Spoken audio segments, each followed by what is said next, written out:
Your Congressman Tim Ryan is on the line, not the evil Congressman Ryan. This is the good Congressman Ryan. I appreciate that clarification. Indeed. My yard signs in my last election, and not my yard signs, my advertisements in Akron, Ohio said, Tim, not Paul. There you go. Yeah. Congressman Ryan from representing Ohio's 13th District. In fact, I just mentioned in passing to Louise the other day something about Congressman Ryan, and the person next to me their head swiveled, and I was like, oh man, I shouldn't have said that. I just had this. Anyway, Congressman Tim Ryan, welcome to our program. First of all, great to be with you. Great to have you on the line.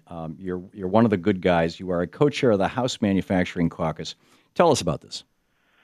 Well, when I first got in Congress 11 years ago, I started working on an issue called the Berry Amendment, which says that when the military buys specialty metals, they should buy American-made specialty metals. And I had a titanium company, but like most things in Washington, there was a waiver process of loophole that you could drive a truck through. So American titanium companies went from I think about 10 or 11 a few years back down to about 3 major ones now, and primarily because of this Berry Amendment, and got into the manufacturing, realized there wasn't a caucus advocating for manufacturing. And knowing, coming from Youngstown and Akron, Northeast Ohio, I know a lot about manufacturing and the benefits of it, and higher wages, better benefits, better retirement, and manufacturing jobs. And I really think we need an update. A lot of people think of manufacturing as old line, dirty manufacturing, but the future is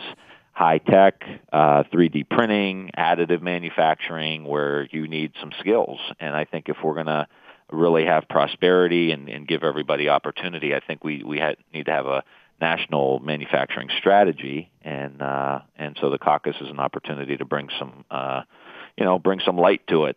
Yeah, I'm totally with you. When Adam Smith in 1776 wrote The Wealth of Nations, he did not say that the wealth of nations was the ability of banksters to borrow money from the government at 1% and loan it out to students at 6%. He said that if a tree branch was laying on the ground, it had no intrinsic value beyond that of nature.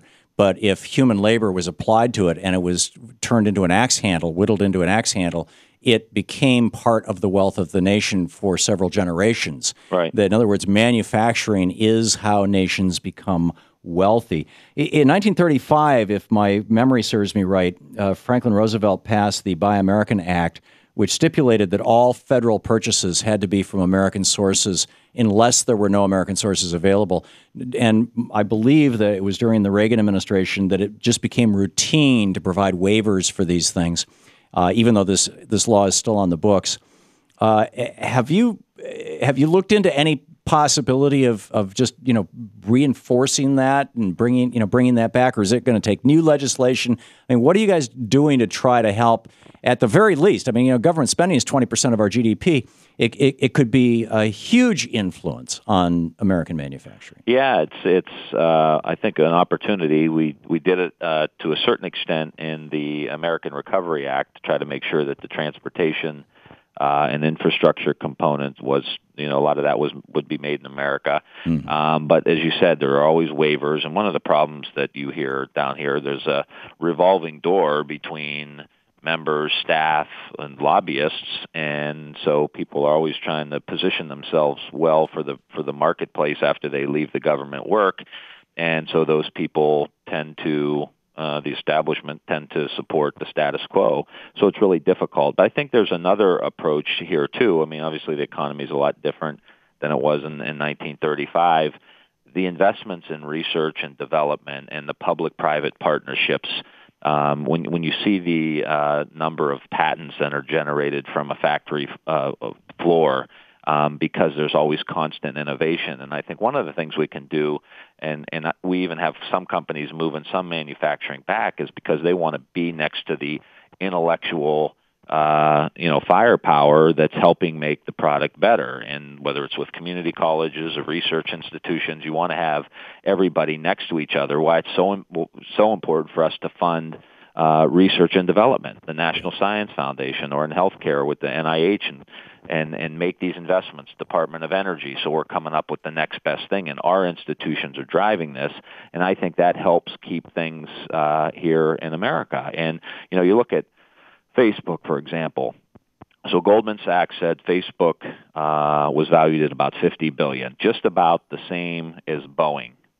But Boeing employs 160,000 people. Facebook employs a couple of thousand people. Right. I mean, these are the kind of investments we need to make, and if we keep ahead of the research and development, I think it can help. Not as much as a straight Buy American policy, which would be ideal, but can help keep things here in America. Yeah, I'm totally with you.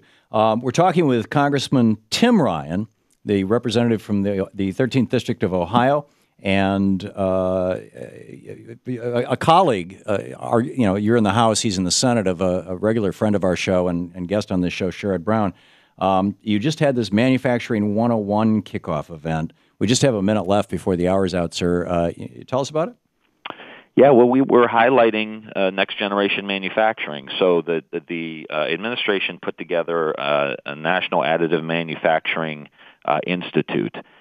Department of Commerce, Department of Defense, Department of Energy, 40 or 45 million in public money, matched by private money, big dog corporations. The location is in downtown Youngstown, Ohio, and it's going to transform manufacturing. It's all the three-dimensional printing, the additive manufacturing. Instead of cutting out a shoe or a piece of metal or a coffee cup, you print it like you have a printer in your office. Mm-hmm. And so this was highlighting this kind of next generation of manufacturing and starting to scrape the surface as to what the policies need to be to continue to push that. And Sherrod Brown's been a huge supporter of all that.